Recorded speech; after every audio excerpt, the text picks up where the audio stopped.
Dito, unstoppable tayo sa fourth quarter. Grabe nga yun. Pero sunod-sunod ang pag-i-steal natin. Grabe nga yun.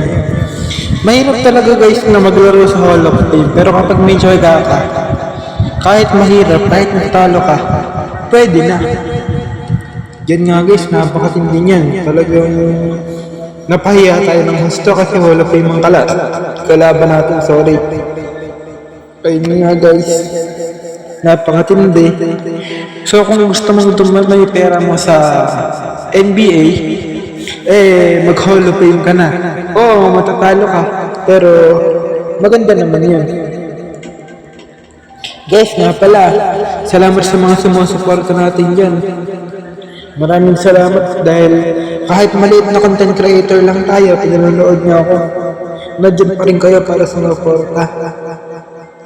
Tama lang yan, magsuportahan tayo. Thank you.